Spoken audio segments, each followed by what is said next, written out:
Good evening, everybody, and welcome to What's Up, Cuz. I'm your host, Jason Palmer, along with my cousin, the coach himself, Lance Steve Irvin, as we join you on this January Monday. And Cuz, it's about to snow in Chicago, like big time.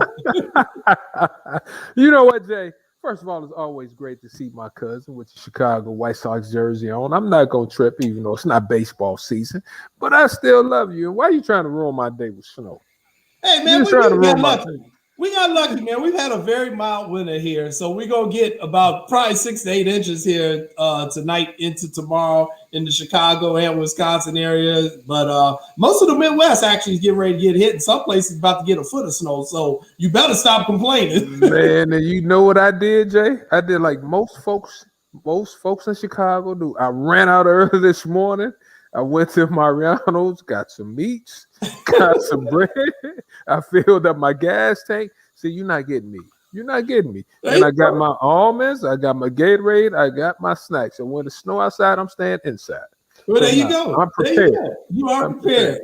Good job. You are prepared. I am prepared too. So welcome everybody to What's Up, Cuz. And if you're watching us on the SportsZone Chicago app, we appreciate that. If you're watching us on YouTube or you're watching us on the Facebook live feed, we appreciate that too. Go ahead and send us your comments throughout the show as well. We'll try to get through to you. But we really want you to download our app, the SportsZone Chicago app. And if you're looking for that app, you can download it in 3 different places. You can download it in the Google, you can download it in Apple, and you can go download it where else, Lance?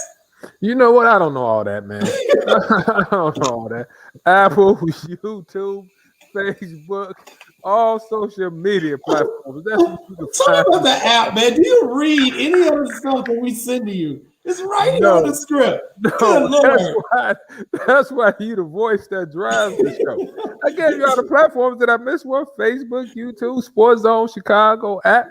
What I missed? The app you can download it at the iTunes store, the Google Play Store, or the Amazon store. My fault. I failed that, but that's all right though.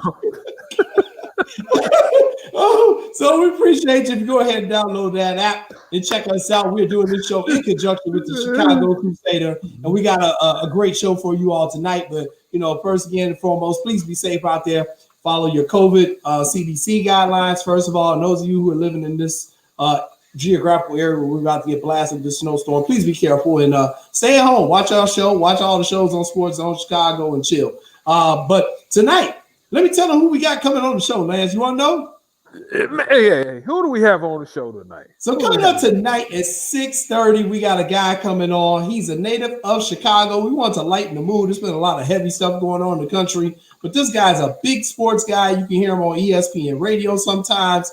His name is Kevin Williams. So Kevin is a Chicago comedian, and he's going to talk to us a lot about what's going on in the sports world and how he gets a lot of his jokes that he uses in his routine off of the sports climax. So I can imagine what he says about the Chicago teams in his act. So Kevin is going to join us, and he's going to talk some sports with us and talk about what it's like for comedians during this pandemic too, because they've been sidelined too by this pandemic. So Kevin's going to join us. We're going to lighten the mood and talk some sports and get a little fun in there. And then coming up at 7:00 p.m. is a guy you got for us, and this is a good guy to know. He is the former commissioner of the SWAC. He was there for 14 years. He's got his own business now, but his name is Duer, and he's a former commissioner at the SWAC. And so, we try to bring in a bunch of different guests who can tell us a lot of good information on what's going on in the sports world, especially in the college world and in different careers that are out there. I think too many times people in our community think the only way you can be involved in sports is to be either a coach or a player. And we've tried to, with this show how many different careers there are really out there. And this guy was a commissioner of one of the D1 conferences. So he's going to join us at 7:00. So we got a good show and a lot of topics to talk about. So just everybody sit back there, stay warm, get you some food, get you a nice beverage, and we'll take the entertainment part here for the next 2 hours. Is that cool with you, cuz? I can't wait. I hope my former roommate, Antoine Ojo Barnes, because, he used to take me to all these comedy shows. And Tony Barnes. He used to try to heckle every comedian. Tone used to try to heckle the comedians. If you watch it, Tone, hit me up. Yeah, he used to try to heckle the comedians. Hey, we went to see Bernie Mac one night, and his mouth went to moving. I said, "Boy, don't you dare! If you heckle the king, if you heckle the king," he said, "No, I wasn't gonna say nothing." I said, "I know you weren't about to say anything." So no, man, he's trying to heckle the comedians. I love comedians though. I Kevin do Hart, too. I love him. I do too. Shout out to Tony Barnes, man. That's my guy too, man. You know, when you guys were together at Colorado State and then he transferred at Chicago State, I was just a little skinny freshman. And Tony was there. He was hooping on the squad. And he took good care of me. He took care of your little cousin, man. He kept me out of, well, not all the trouble, but I'd have been in a lot worse trouble than not been with Big Tony. I'm glad he did. But let me tell you who used to hang out with us at Colorado State. A comedian. Leslie Jones. Really? That's serious. Used to hang out with us. I did not know that. She used to hang out with us all the time. She was fun. She was funny too. She was from Denver. She's from Denver. Okay. Oh, wow. That's cool. That's cool. That's cool. Well, man, we can get Leslie on the show one day too. We try to get a whole bunch of different people on here. That's pretty cool. So we have a lot going on in the show. So a reminder, Joseph Phillips may or may not be joining us. You know, the Bulls are playing tonight. So Joseph's gonna come. Joseph is stadium dropping. You know, at the stadium. Man, I'm at the UC. You know, I'm just down here. Stadium dropping. So we got a message that he is gonna be joining us. Hey, so Jason, if he did, Jay, wait, time out, Jay. If he didn't talk to Mo Cheeks last week, don't let him on our show. Okay. We gave him one thing to do while he was stadium dropping. While he was up in like the Raptors stands 2023 or whatever the name of those balcony. That balcony is up there. No Mo Cheeks, no Joseph Phillips. I'm on one today. All right, so let's get to some of these topics. We had a big sports weekend. Obviously, we got to start with the NFL, man. We now know who's going to the Super Bowl. You know what I'm saying? Big games yesterday. And let's start with the one that we've all been talking about anyway, because it's just absolutely hilarious. That man, Tom Brady, I don't know how he does it. He threw 3 interceptions. His team still won on the road against Green Bay up here in Wisconsin. My neighbors are crying. Oh, the refs cheated us. Oh, this. I'm like, y'all coach messed y'all up, but okay. But Tom Brady going back to the Super Bowl again after he defeated Aaron Rodgers and the Packers yesterday. Did you check that game out? You know I did. You know, I was pulling for Aaron Rodgers though. But I really wanted it to be a really good game because like I talked about last show, I really feel good about the Tampa Bay Bucks though because they have the African-American coaches on their side. Mm-hmm. So I'm always proud of them, and I was hoping that they made it to the Super Bowl. But it's hard to go against Aaron Rodgers, and he was steaming when he didn't get that opportunity, Jay. I was sitting there looking like, how you not going to let this man do what he can do? Aaron Rodgers was like, yeah, I mean, that was a deep situation. I mean, it's 4th and goal, but you need the touchdown. And for whatever reason, the Packers head coach decided, no, we're going to kick the field goal here. I was like, oh, okay, so it ain't just the Bears that got stupid coaching moves sometimes. I'm not going to call the coach stupid because I don't want Kevin Williams cracking jokes on me. But I tell you this, if I had Aaron Rodgers, you think I'm not going to let him put the game? Jay, you got to put the game in his hands, don't you? Yeah. That's the least what we owe him. What is this, like his 15th, 16th year in the NFL? It is, but it's the coach's first year. And he's widely regarded as one of the best quarterbacks, at least top 5. Right. Top 10, maybe. Right. And you got to give him a chance, don't you? And I get what the coach was trying to do, but scared money can't make money. Yeah, I agree. That's a good way of putting it. I think he just panicked. I think, this is a first-year head coach, his first time in the playoffs in this situation. I think he got caught up in the moment and he started thinking too much. And I've done it before. You've done it before. Anyone who's ever coached, you got to get the experience. And sometimes the pressure can get to you. And I think I think what happened was he started overthinking the situation. And that's the worst thing you can do. Sometimes it's best to just go with your first instinct. Man, Jay, go with your gut. And I've been in those situations. Some of the times you can have assistants talk you out of stuff. Yeah. But it's different when you move over those 6 inches. And I've been in a system where I'm like, no, we shouldn't do that. But I'm like, yeah, we should try that. We should try that. And the coach is looking at you. At the end of the day, one thing I learned about being in the head coach's seat, go with your gut. I agree. I agree. Well, Packers fans are quite upset, and we got a photo of Aaron Rodgers after the game here. I think Maya's gonna put up a photo of Aaron Rodgers, and there he is, Aaron. You're wrong for that. Aaron Rodgers You're wrong for that. After the Bucks get knocked out. After the Bucks knock out the Packers, there's Aaron Rodgers leaving the field, completely disgusted with his head coach. Hey, what can I say, man? You know, we Bears fans, so see ya. In another game that took place yesterday, Kansas City, Pat Mahomes, apparently got out of concussion protocol. It's supposed to be 14 days, but he made it out in 7. Okay, we'll go with that. And the Kansas City Chiefs defeated the Buffalo Bills. The defending champions are going back to the Super Bowl. Just a really dominating performance by the Chiefs, man. And I had said, if Mahomes play, I don't see the Bills beating them, but I didn't think they were just going to dominate them the way they did. Hey, Jay, you said if he plays. I think we all knew he was going to play. If any way he was going to play, he was going to play. I'm like, damn, a concussion? No, he got out of that thing quick, but we don't know what grade he had. But you think Tyreek Hill and Travis Kelce and those guys wasn't looking at him like, hey, you okay? Hey, you okay? Pat, come on, Pat.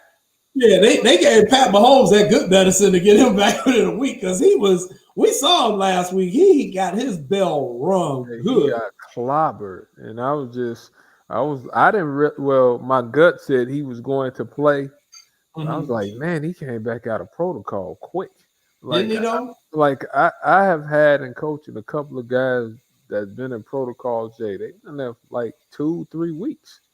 I mean, that's serious, but they had the best doctors in the NFL, so I'm sure if he couldn't have been able to play, they wouldn't have played him. But yeah, we're gonna go with that. We're gonna get an NFL coverage. They got the best doctors, but okay, yes, sounds good.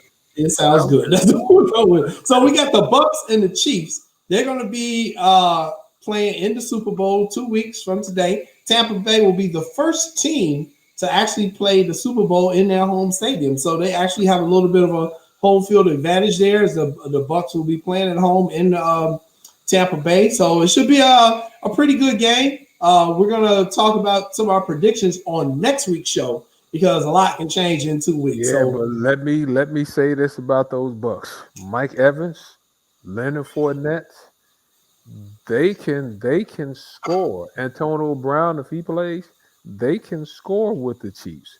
Now, our man can't have TB12 interceptions. Right. No, but this should be a good one though, because like I said, they can score. I think with the Chiefs. I won't say who I'm picking until next week. Without a doubt. Next topic: our Bulls, the Chicago Bulls. They're starting to take form. Their record is 7-9, which is kind of like what we were expecting, But I think they're going to get better as the year goes on. Got their asses whooped the other day though against the Lakers. I would be fair. Okay, they had played in Charlotte the night before, so it's hard to win those back-to-backs when you're on the road traveling, coming home, and then you playing the defending champions. And this time, the Lakers had all their tools. Anthony Davis, Taylor Horton. They came back home to Chicago, and after the first quarter, I like Bulls in trouble tonight because AD done came to play. Taylor done came to play. They came to show off at home. Hey, I think Anthony AD had like 25 in the first half. It seemed like he was on a mission. And the thing about it's gonna take the Bulls a minute. When you playing a team like the Lakers, and they not only crush the Bulls, they've been crushing everybody in their way. I think that team is better than last year's team. With Adam Schroeder, you have Morris back, you have Montrezl Harrell, who's a goon in there. I mean, I think they have better pieces than last year. But the one thing I'm happy about the Bulls, I hate to say I told you so, but I told you, Jay, I said he was going to be a pretty good player. Now, he's not there yet. He's still young, but I like what I've been seeing out of him. Plus, I like the pieces that they have coming off the bench. I think Otto Porter has been playing well. Contract year. Contract year, whatever. But like you said, though, see, contract years will make you play and perform a little bit better, though. So, I mean, I like what they've been doing thus far. I think Zach has to continue to be the scorer that he's been doing. And Billy Donovan has been doing a good coaching job. And it's still going to take them a minute to get used to his coaching style. But they got to cut down on some of the turnovers, and their defense has to get a little bit better. But yeah, without a doubt. Their defense is pretty awful. They got a bad defense as a team. My concerns with this team are Kobe White and Lauri Markkanen. Kobe White, I don't think you should play him at the same time as Zach. I'm going to say that. I think, and Joseph is going to be logging on in a second. We'll ask him about this. But I think you're actually hurting his game. I see Kobe White right now as like the guy coming off the bench to just score points like crazy, like the microwave back in the day for the Detroit Pistons, your Detroit Pistons, I might add. You need that score off the bench. I think Zach requires the ball so much and is such a scorer that I think it's hurting Kobe White's game a little bit, because Kobe White can go out there and get you 25 to 30 a night. But I don't think that's going to happen with him playing with Zach, because they both getting them points out of the guard position. You're not going to get nobody else involved in the game. So I'd like to see Billy Donovan perhaps make an adjustment on that. I'm anxious to see what Joseph's going to say, because I think they've been doing a better job of moving the ball, but I never thought about that with Kobe White. So, I mean, I'm anxious to see what Joseph is going to say, but I think Kobe White, he does need to have the basketball, but he can't score, like you said, Jay. So yeah, double-edged sword. I agree. So we'll see, time to tell. Yep. All right. Well, joining us right now, he joins us every week. He is the sports editor from the Chicago Crusader newspaper, our partner in this endeavor. And I don't know where he is. I thought he might be in the rafters, but I don't think he is. Let's bring him on. Joseph Phillips. Joe, what's up? That is not the United Center. Yeah, you can see the rim in the back. The team is warming up. Hey, man, what's your problem? Time out. First of all, you should be at the stadium. Secondly, where's Maurice Cheeks? Where's Mo Cheeks? Mo Cheeks? Where the hell's Mo Cheeks? Mo Cheeks, we gave you one job last week while you were sitting up in aisle 30-20 somewhere. Where's Mo Cheeks? we got Mo and we got Cheeks. Okay. But after this, and we have Maya. Get him off the show, Maya. So after this interview, I'm actually heading over to the United States. It's a late start tonight. It's an 8:00 start tonight. Okay. Yeah, they on national TV tonight? Yeah. It's 8:00 start. They moved everything back, just like the Lakers game on Saturday. They moved it to 8:00, which I'm glad they did that, because most people went to sleep after didn't see that disaster that took place on Saturday. Right. Okay. Cool. So late start tonight. You'll be heading over to the United Center to cover Bulls and Celtics tonight. And Justin Tatum is playing tonight. Yes, sir. And he got a lot on his mind. Oh, by the way, we do have a little bit of Bulls breaking news that happened today. Their game was postponed. They're supposed to play, what was that, Memphis on Wednesday? Yes. They postponed it for Wednesday due to COVID-19 protocol. And it's on Memphis end because there's some things taking place in that city. So, yeah, so their next game will probably be either on Saturday or Friday or Saturday. Okay. So, yeah, it is the COVID season, so everybody's going to have to be flexible. So some changes will be taking place here. So appreciate that info. But, Joseph, what do you got coming up this week in the Chicago Crusader newspaper? Well, my first story would be on one of the all-time Major League Baseball greats, and that's Hammerin' Hank Aaron, passing away at the age of 86 on Friday, January 22nd. And we'll be talking about his career in the story and just some of the accomplishments that he's made. It will be mostly in Major League Baseball, but I do mention the fact that he was a Negro League great also.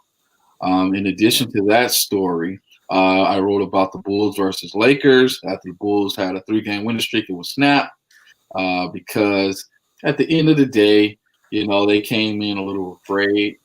They were intimidated of the fact that, Anthony Davis was in the lineup, so they forgot to bring their hearts with them on Saturday. And then last but not least, I did a piece on, Tom Brady beating Aaron Rodgers, Green Bay versus Tampa Bay, and also Mr. Mahomes taking down Mr. Allen from Buffalo. So it'll be Super Bowl 55 pieces, a Super Bowl 55 piece. Hey, Joseph, let me ask you a question. With Hammer and Hank Aaron, and he played in the Negro League, correct? Yeah. They don't add those stats to his major league stats, huh? Oh, well, they are. They are. So that's the beautiful Are they? thing. And that's the beautiful thing, because it just so happened it took place this year, them announcing that. So once that rule go into effect, then you don't have to worry about Barry Bonds being a home run leader anymore, because Barry cheated. Even though Barry was very skilled, but he cheated to destroy Hank Aaron's record. So he'll be getting the record back once they add his Negro League stats there. So he should easily surpass Barry Bonds as the all-time home run leader once that happens. Now, I'm not saying this is breaking news. What I'm saying is that if you add his Negro League stats in addition to his Major League Baseball stats, he's going to become the all-time home run leader. Okay. So I actually got some news on that subject. Our good friend Bob Kendrick, who we've had on the show, who's the president of the Negro League Baseball Museum down there in Kansas City. I tried to get him on the show tonight, but there's a lot going on with the passing of Hank Aaron and Dick Allen, and he was actually overwhelmed. Plus, I think Bob had been drinking too much, celebrating the Chiefs when I talked to him last night. But one of the things he said is that while they did pass that rule, Joseph, there was kind of like a cutoff on the year that they're going to allow it, so that Hank's stats may not carry over right now, because of the way they passed that thing, there was a cutoff at like 1948 or something. Yeah, so Hank's may not count now. They may pull another, Big Ten, Ohio State move, and they don't have to make an exception for that. So I think if we put enough pressure on Major League Baseball, they may do that. And let's be honest, a lot of this stuff is political, and Barry Bonds isn't that well loved, right? Whereas Hank is beloved, so that we could actually see that change. That is something that I think they're working on right now. So oh yeah, that's definitely got to happen, because he's a hero. Hank Aaron is a hero. He broke a lot of color barriers with his bat. Took a lot of hate mail, just trying to break the record. And one thing these young athletes got to understand, the work that the athletes before you put in is just pretty much, it's unexplainable. Like these guys have to go through everything, have to go through the back doors of the restaurants and being threatened, their lives being threatened by the Klan. And, then he played in Milwaukee and Atlanta, so he faced some of the most racist crowds that you can think of, so it's just so unfortunate that, we lost him on Friday, January 22nd. I mean, rest in heaven.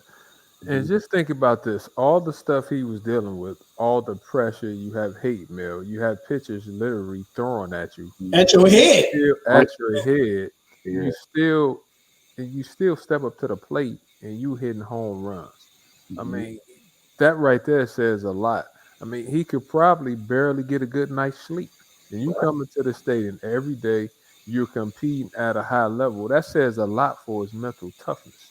Oh yeah, most definitely. And it also made him a little bitter in the process, because there's a lot of unforgiveness there, when it comes to going through what he went through. Just like Jackie Robinson, he had a lot of bitterness in his heart before he left. I hope he repented and gave his life to God. But my whole thing is that, these men actually went through the struggle. This is not some social media, catchphrase. They were actually like going through the struggle. They experienced and saw everything to make it good for us in the future as sports writers, sports reporters, athletes, etc.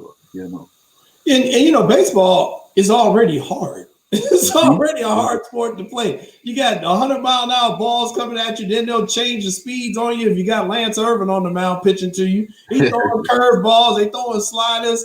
And then you take in all the stuff he had to deal with off the field, and he still went out there and performed at the highest level of play possible in Major League Baseball. Hammer and Hank is going to be a legend forever, man. And there are 3 jerseys that I'm getting that are not White Sox related. But I just think they're the 3 most important jerseys that you can have as a black man, as a baseball fan. One is Jackie Robinson's number 42 from the Brooklyn Dodgers, 44 for Hank Aaron with the Braves, and number 21, Roberto Clemente of Pittsburgh, because I think those 3 men really personified the persistence that is needed to succeed in the sport of baseball. And they were also, all 3 men were very successful after their careers were over. Roberto Clemente died in a plane crash, and he was doing humanitarian work. So just these 3 men are very high character as well. So, our sympathies to Hank Aaron's family and friends, and he will be missed, man. And it's been a rough year for just baseball legends. We haven't mentioned it, but Don Sutton, also a Hall of Fame pitcher, he passed away last week. We're still dealing with the death of Richie Allen, who played for the White Sox, and Lou Brock passed, Joe Morgan. It's been rough on the baseball world this year. So, Joseph, while we got you on, let's talk a little bit more about some of the other stuff you're working on. And Lance and I talked about a little bit earlier in the show is the Super Bowl coming up. We got Brady and we got Mahomes playing. What did you take the most out of the Kansas City game against the Bills? Man, Kansas City, man. Every time they play, they look like they got the game on rookie on Madden. It's unstoppable, man. I mean, like they kind of like they just took Buffalo's best shot. They was like, okay, that's your best shot. Watch this. They start pulling footballs out of nowhere. It was just amazing to watch. And then their defense was impeccable also. They were playing great defense on top of that. So, Tyreek Hill, is that correct? He's a wide receiver. This guy, he breaking 70 yards, 50 yard runs, on slants, So it's just amazing to watch them play. And then last but not least, just watching Patrick Mahomes putting the cherry on top to Travis Kelce with the underhand flip. I guess that was in tribute to his dad, who was a pitcher, like he was throwing passes all type of ways, underhand, overhand, even though he only threw for 2 TDs. But it's just the fact that, their offense is so potent. It's just amazing. You know what? Let me add this, though. Like you said, their offense is so potent, correct? Mm-hmm. Which we know. Eric Bieniemy has a lot to do with that. Yeah. And I just can't take it. He can't get a job. They probably don't want to let him go. Man, he can't get a job. I mean, come on. At some point in time, y'all. I mean, Super Bowls, his offense, a high-power offense. We all know the NFL is about scoring. He's an offensive coordinator. He's been a coordinator for years. He played at Colorado. He was a good running back at Colorado. I mean, he's coached at a high level. He played at a high level. He can't get a job. Yeah, I think he can get a job. I think, like, right now, he's trying to win the Super Bowl. So I get all that. He has interviewed for a couple of jobs, a lot of jobs now. Yeah, that's true. I think he's gonna land a job easily. Once if he wraps up this Super Bowl, he getting a job. There's only one job left. I don't know, Joe. One job left. Where's he going? To the Texans? Bro. I wouldn't go with Deshaun Watson leaving. Where's he going? He'll probably be coaching the Bears next year. Just hold on. He probably waiting out for a good spot for the Bears next year after they let go of Nagy and Pace. Now you're really dreaming. It was about 7-8 jobs open this year. It was. Yeah. I mean, come on. Yeah, I agree. It's disappointing. I hope Bieniemy. I hope, first of all, I hope he wins. But it's just a shame what's going on with the black coaches who are not getting these positions filled on a lot of these teams. And I don't know how we're gonna break that culture. That's one culture we need to break here in 2021. So we'll see what happens. Can I add this to what you guys are saying, Jason? Sure. This is another thing. I heard in a Bears press conference that they said the route to being an NFL head coach is through the quarterback's coach's position. And one of the things a lot of white coaches have done, they have pretty much, applied for those jobs. And I'm not saying that, but they kind of knew like the secret route, I guess. Fashion. It was more of a secret than it was publicly announced. And now black coaches are starting to apply for those jobs. You see what I mean? Like now they're starting to go in there. Not saying that blacks aren't being discriminated against, but I'm saying that now that we know the route to being an NFL head coach is just being a quarterback's coach or a quarterback controls coach. Yeah, without a doubt. And unfortunately, a lot of times we're the last people to get the information. That's why we get done the way we done. Coordinators at first. Yeah, That's right. all I'm saying. Right. That's my last point. Exactly. Offensive coordinator, defense coordinator. Right. Come on. They'll change the rules on us in a heartbeat. But all right, we gotta get out of here. We're past commercial break. Joseph Phillips, tell everybody where you can find your work real quick. Please visit us at ChicagoCrusader.com and check out all the work that's there. Okay. All right. Appreciate it, Joe. Be safe going to the game today. It's gonna be some weather out there. Let's get the Bulls a victory and get us both cheeks, brother. All right. We'll be right back. Coming up, comedian Kevin Williams right after the break.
Hey y'all, this is the grandfather, Tony Allen. Listen up, it's time to be first team all defense against the coronavirus. Here's a few tips. You gotta lay low, stay at home as much as possible, and please stay away from the crowds and gatherings. The more social distance from others, better for all. Even if you don't feel sick, stop the spread and play lockdown defense. Enjoy all the good Memphis restaurant food you want, but please make it takeout or delivery. If you feel sick, do not go to work or the store. And yes, I know you hear this a lot, but wash your hands. We're going to get through this, but we've got to work together like a team to make it happen. For more information on the coronavirus, go www.cdc.gov. And remember, first team all defense. Welcome back, everybody, to What's Up, Cuz? Just like our boy from Chicago said, follow those CDC guidelines. We got a new change in administration at the federal level. So apparently, my man walked in the office and there was no plan for COVID distribution vaccine. So President Biden has got his work cut out for him. But we're going to try to get through this thing. Maya works in that hospital setting, and I think about her and all the people who work in the hospital settings every day. I mean, they are really dealing with some stuff. So we're going to hopefully be able to get a handle on this thing in the months going forward. But before I go any further, Lance, we got a poll question. What's the poll question? You want to know the poll question? We got a poll question. All right, so I had to think on this one. So I said, okay, we got Super Bowl coming up. Let me come up with a real good poll question. So here's this week's poll question, sponsored by the Chicago Crusader newspaper. Who gave the best Super Bowl halftime performance? Here are your choices. A, Janet Jackson from Nibblegate. We all remember that one. You're wrong. Is it B, Michael Jackson, who got a standing ovation before he even performed for 2 minutes? Is it C, Prince singing Purple Rain in the Rain? Or was it D, the Queen Bee Beyonce, whose show was so magnificent since she knocked out the power in the Super Bowl? So those are your choices. You can go to Chicago Crusader website and tell us who was your favorite halftime show performance. So, Lance, before we bring on Kevin, let me ask you, what was your favorite Super Bowl halftime performance of all time? Well, you made it tough for me. But me, man, it's hard to go against Janet. Ooh, hard to go against Beyonce. But I have to go with the man himself. Prince, I say that for my wife, Paula, all in the Prince. Hey, Michael Jackson, when Mike shot up high, started doing all that yelling, dropped down to the stadium stage. That man was barely able to get out one word. They still clapping for Mike. They gave him like a 10-minute ovation before he hit one note. So I'm going with Mike. All the others was good, but how can I go against Mike J? I mean, I hear you. This is a very tough question. You look like you gonna take Prince. I am. You know I am. You know I am. Hey man, the man performed an electric guitar in a damn rainstorm. I mean, come on, man. I was there and it was pouring, dude. It was one of them serious Miami rainstorms. It was pouring. He out there dancing in heels and playing guitar and doing all that. So I gotta go with Prince. Maya's here. Maya, what were your thoughts? What you got? Look, they were all really good performances, but I'm sorry, it's Mike. Mike is like the all-time best performer, period. I mean, he comes to give you a show. I'm sorry, and I've seen them all too, and I am like a Prince fan. And don't get me wrong, that was great, but Michael Jackson was just amazing. I'm sorry. And I respect Beyonce and Janet and all that other stuff. Here would be a better question, though. How would you rank them? So you have your number one. How would you rank them? I'd be like, Mike's number one for me. Based on overall, see, after that, I might be looking at Beyonce. And I'm not a big Beyonce person. Well, and I didn't even put Bruno Mars up there. His show was actually really good. Because here's the thing about when you're making your choice, don't think about how much you like the artist. Think about the Super Bowl. People tune in just to watch the halftime performance. So it's about you have to be a performer. You have to deliver something on stage. And Mike, of course, is what? He's like he's the ultimate performer. So I'm like, Mike, Beyonce, and Janet and Prince can fight it out in heels. How about that? Well, we're going to say that time because we got a performer coming on so he can tell us all about this. He know what it's like to be on the stage. And he probably got comments on our poll question. I got the feeling he going to pick Nipplegate, knowing Kevin, but we'll see. Our good guy coming up to join us right now. He is a comedian, a stand-up comedian from here in Chicago. He's a good friend of our show. He watches us all the time. I talk to him a lot on Facebook. He's a regular commentator on ESPN Radio Sports. He's getting ready to host a big show coming up for I think it's the African American Black Film Institute, something like that. But he's gonna tell us about what he's doing. Comedian Kevin Williams. Kev, what's up, bro? How you doing? Welcome to What's Up, Cuz. Hi, how you guys doing? Thanks for having me, man. Can I give you my answer to the poll question? What's up, Kev? How are you? What's your answer? Please give us your answer. I'm going with I wanted to say Nipplegate. It was up there, but I'm going with Prince performing in heels. He performed in heels. Have you ever walked with your woman in heels in the rain? She be like, hold my arm. Prince was out there. I will die for you. Hey, die if you want me to. I'm going with Prince, man. Hey, Kevin, so you going with Prince because he's strutted across stage with heels on in a difficult situation. In heels, man. Women can't even walk in heels in the rain. And Prince was out there doing it. Was his makeup smearing in the rain? Prince don't wear makeup in that silky smooth skin he got. Water just bead off his skin.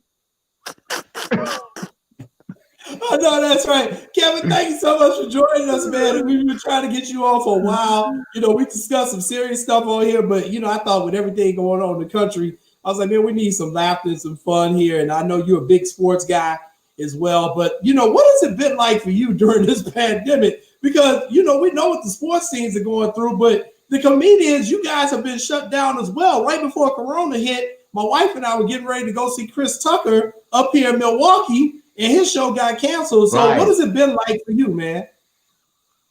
Well, man, we've been relegated to doing Zoom shows, man.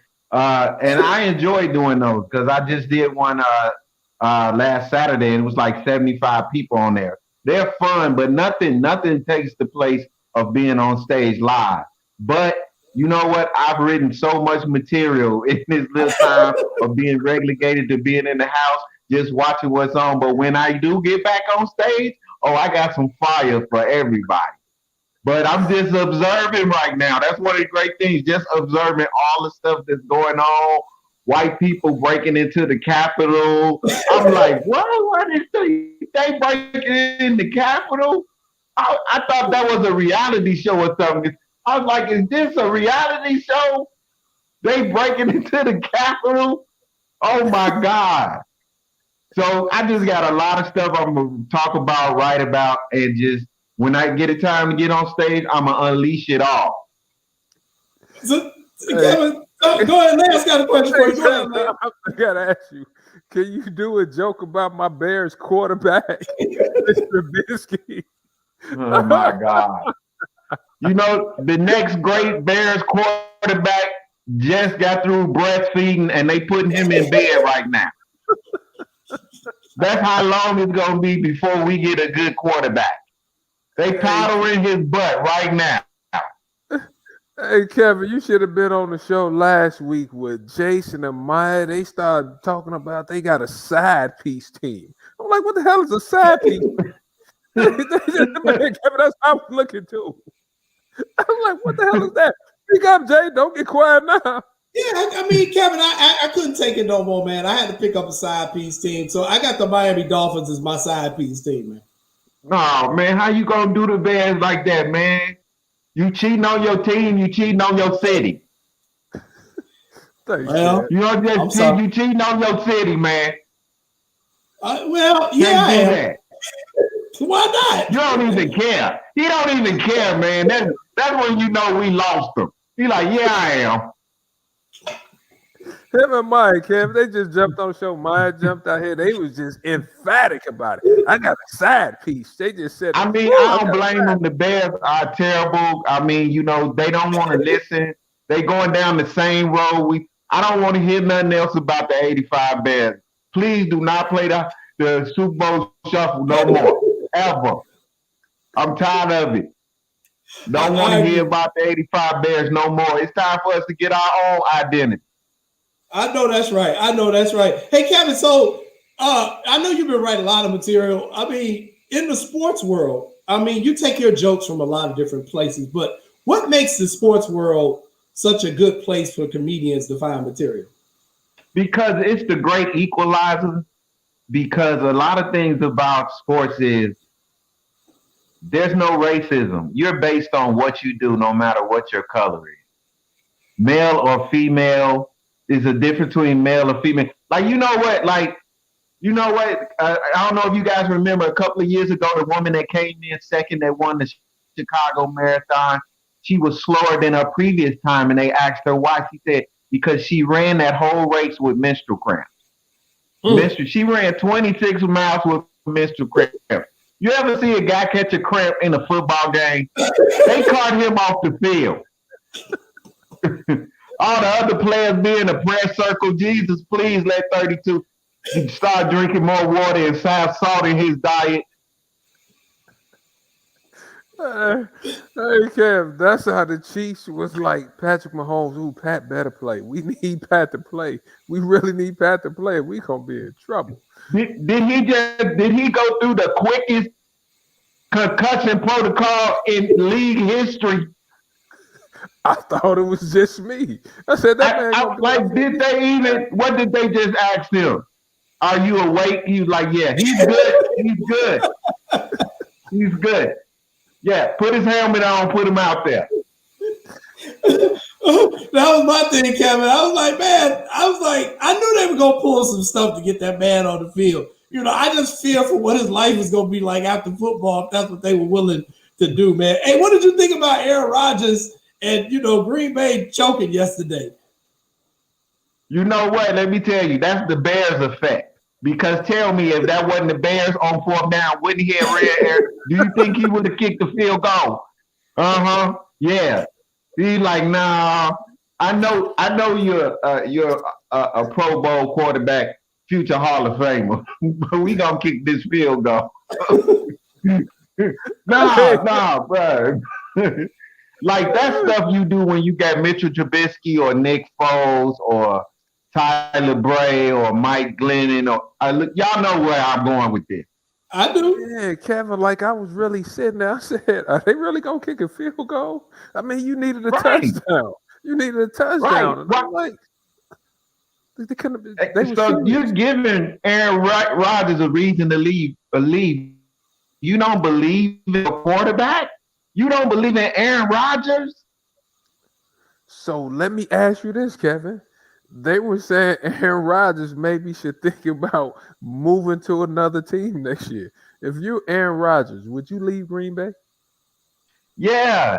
You only won one NFC championship. You just lost it. What you gonna do? You use your number one pick to get a quarterback when you should have been rebuilding. You know, you used your number one draft pick to get a player that didn't even play this year. And you're supposed to be rebuilding. He gotta go, man. He gotta go. And they like 1-5, I think, in the NFC Championship game. So with that being said, I don't know. I probably think about it too, Jay. What you think if you Aaron Rodgers, Jay? I want him to leave because I'm tired of losing to his ass. Yeah, what you think he gonna say? Nah, stay, get better. No, go to the AFC.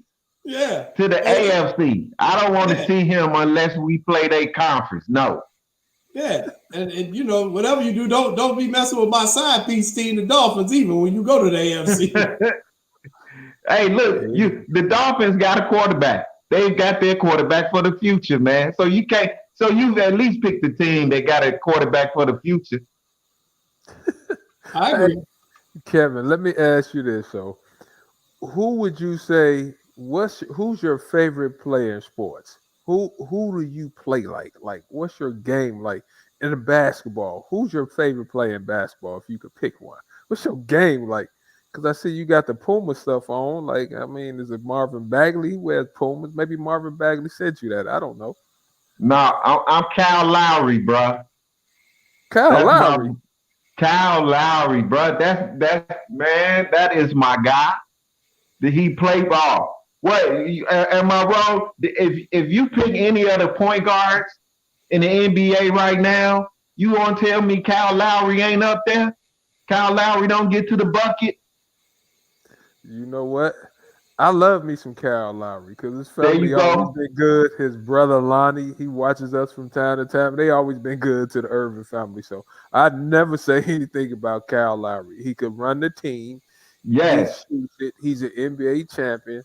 I don't know. See, if you was like my cousin Jason over there, Jason would pick like Chris Dunn. I know. I'm not gonna pick no Chris Dunn. You got self-esteem issues if you said Chris Dunn. No, I'm gonna pick Jay Moran. I like Jay. That's who I like. I like Jay Moran, my point guard. But you know, that's me. Hey, let me ask you right now. So the Cubs, the Chicago Cubs right now. What is going on? I see you over there pumping them up. What is going on with the baseball team on the north side, man? Man, we having a fire sale, man. This COVID hurt us, man. Hey, man, when they say Yu Darvish is up, I was like, yeah, we going into rebuild mode. When they said Yu Darvish, we taking anything, Phil, I was like, we in rebuild mode. Because Chris Bryant is definitely not coming back because they're not going to pay him any more money. And I think we're going to have to build a team around Javi Baez. And I think we need a couple of more pitchers right now. We don't have anything, but it's a fire sale, man. Hey, man, you only ask that because the Sox are doing good. You just love to hear a Cubs fan in pain. That's the only reason why you ask. Hey, Kev, let me ask you this though. So why they won't trade Chris Bryant? Like, if it's a fire sale, why they won't get rid of KB? You know what? I think they're gonna wait till close to spring training. I thought he might be gone during the winter meetings. If they had him, I thought he might be gone. But I'm thinking maybe they trying to trade him close to spring training, get a couple of prospects, and get him up before spring training starts. But he got to go. He's not going to sign. They're not going to pay him any more money. And, I mean, like I say, man, when they said Yu Darvish was gone, I knew it was gone. They're going to keep Rizzo, him, Baez, but everybody else got to go, man. It's that McDonald's they built over there. It's taking all their money. is that McDonald's. You notice they got broke when they opened when they got rid of the McDonald's. When they tore down that McDonald's, things went south. To build a hotel over the McDonald's, boom. So we're gonna blame it on the Golden Arches, okay? Should have left it there. That McDonald's been there forever. As soon as they tear it down, what happened? Team go down. Chris Bryant got to go. Schwarber gone. Man, everybody go. But Jason over there smiling about his White Sox. He got his TA jersey on. He's sitting there. He's a White Sox fan. He's a White Sox fan. I hope Tony La Russa has a personal driver. I do too, or Uber or Lyft or something. But we gotta be careful getting that. We gotta be careful with Uber and Lyft now. They carjacking everybody in Chicago. So, hey, Jay, that's a sad state of affairs, by the way, too. Like you can barely go outside these days. But Tony, I'm telling you, man. I don't know. I forgot about old Tony over there, Jay. What old Tony doing these days? I don't know, man. I'm gonna leave that up to Kevin to talk about Tony and his drunk driving. I mean, when you heard that, what was your reaction, Kevin? Him and Tony going out for cocktail. I was like, first of all, I was just surprised that they went back in their history to go get a coach. You know what I'm saying? Because I remember he was a good manager when he was here before, but to go way back in your history and go get him, and I think it's past his prime right now. But we'll see. I want to see how he gets along with Tim Anderson. Me too. Tim Anderson is an outspoken player. So, I don't know how he's going to get along with him. He's making the right moves, creating a great pitching staff right now. So all we got to do is just hope that, ain't no beer in the clubhouse. Okay, don't be in the clubhouse. So let's talk a little bit about you. Don't be in the clubhouse. And you guys should. Yeah, let's talk a little bit about you and your career and being a comedian. Just what is it? Because we had Sydney Colson on the show a couple weeks ago from the Chicago Sky, and she's getting ready to get into improv and start a little bit of her comedic career. What was it about comedy that drew you and you found, hey, this is my call? Well, actually, it didn't come to me late because I grew up in one of those restricted houses. And after I got out of the Army, after I got out of high school, I went to the Army and I was more free. And I began to see that, I was funny. And I didn't think I was stage funny till somebody asked me to get on stage. And then I realized, hey, it wasn't so bad. I didn't get booed. And I continue to get better. So it's all about getting better and the more experience you got in. So she's in the WNBA and she's doing improv. Yeah, she's getting ready to start getting into improv. She's getting ready to start taking some improv classes. Those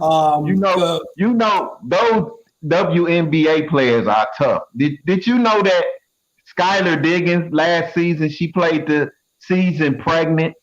Yeah. I bet you that baby was like, I wish she'd sit down. Coach, call a timeout. I'm going to live with my daddy. Okay, now that's enough. Yeah, they are tough, man. Skylar was out there pregnant. So let me ask you this too. Obviously, Chicago, we've had a lot of really great comedians from Robin Harris to Bernie Mac to Damon Williams. Talk to me a little bit about Chicago's history of putting out a lot of really good Black comics and who's been some of your favorites? Oh man, the reason why Chicago is such a great city, and I really mean this to put out comedy, is because you know how hard things are. Whenever you can fight through those things, you become better and you're able to make light of those hard things. With everything that goes on in Chicago, comedians have so much to talk about. We have so much to pick from. With the stuff going on in politics, with the crime, with everything that's going on, you're able to pick from so many things. So That's why. And then like some people like Bernie Mac, man, thinking about growing up on the south side of Chicago as a young boy, being able to pick up all of that stuff that's coming up and you're struggling and not even being able to hardly even play comedy clubs because like Zanies and the other comedy clubs, they wouldn't employ black comedians. So he had to use all he learned and be able to convey it on stage to black audiences because that's all he had then. So he was able to pick for more. So a lot of comedians, are like you say, all the great comedians, Damon Williams, all the Chicago comedians, we're able to uplift ourselves and able to create more just, from our environment. It's a great place to do comedy, man. You know what? When you're trying to create a show and you're getting ready for a show, how much practice does it take? Like when you come up with your jokes, you trying to get it ready for like an hour long show. How much practice and how much time does that take? It depends, man, because sometimes you can write a joke and it can just hit immediately. But sometimes you can write a joke and you got to work on it. So it depends on the time of the joke. But sometimes you tailor your act for a specific place, and then you have your standard act. So depending on if you got to do like a half hour, and you want to do a brand new half hour, it could take up to 6 months to get like new material for a half hour. So it is a lot of work to be able to find that material, but then it makes you better. It makes you better to learn how to just deep in there and write good, funny material. It's fun too, man. Trust me. Sometimes I like getting booed on stage and I tell a bad joke. No, because it keeps you humble. You be like, oh, you be like, because sometimes you think everything you write is funny, but sometimes the audience got to tell you, no, everything you write ain't funny. Not everything. But you know what though? Like you said though, it is good because it keeps you persevering. And if you Yes, can take somebody booing you and you get the joke better, I think that's how you hit. Because I think you have one of the toughest jobs out there. Like you said, man. you up there think you funny and you not. Like if you have self esteem, that'll take you up. Man, look, the first time when I first started, because I started doing comedy a long time ago, I was auditioning for Def Comedy Jam in New York at Bill Bellamy Club. I go on stage and the crowd, they ain't in it. It's in New York. They really ain't in it, man. They just there.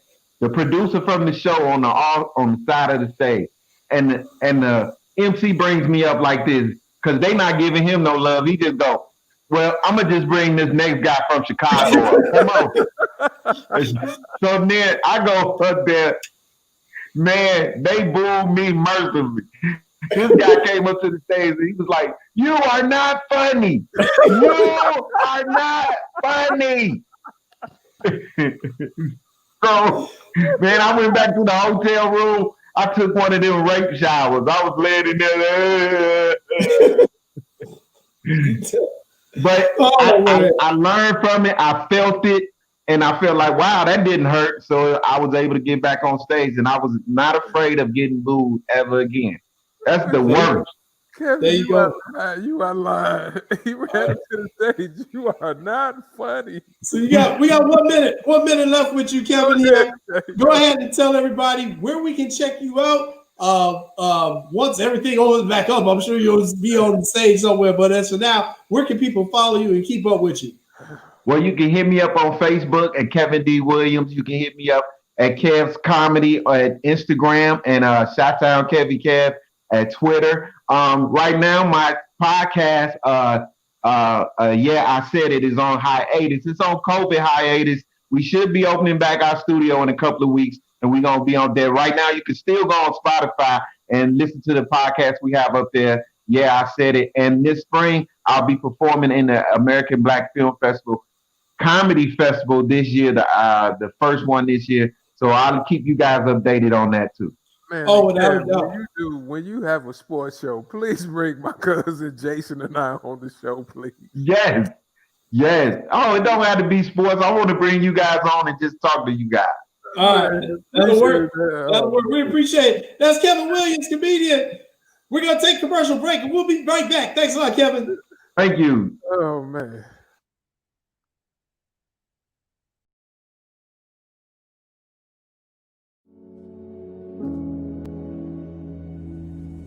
See me. See me. See me. See my dark skin and my kinky hair. See me. Don't see past me. Don't see through me. See me.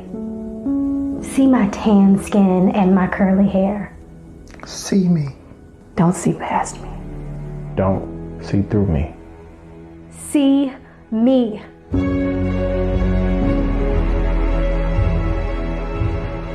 See my face, wet with tears from years of oppression.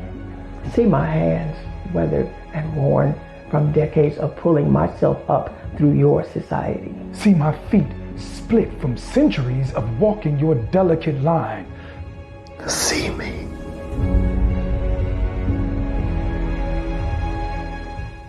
See me.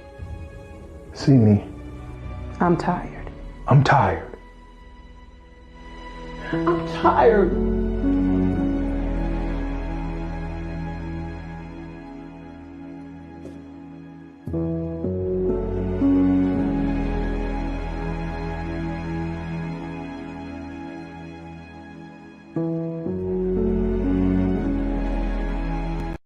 African Americans here and across the country are contracting coronavirus at higher rates than others. People of color and those with underlying health conditions such as heart disease, diabetes, and asthma are being hit hard. Please protect yourself and your family. Wash your hands often. Clean and disinfect frequently touched items. Wear a cloth face covering in public places like the grocery store where it's hard to social distance. More importantly, stay at home as much as possible. Your safety and the safety of our community depends on it.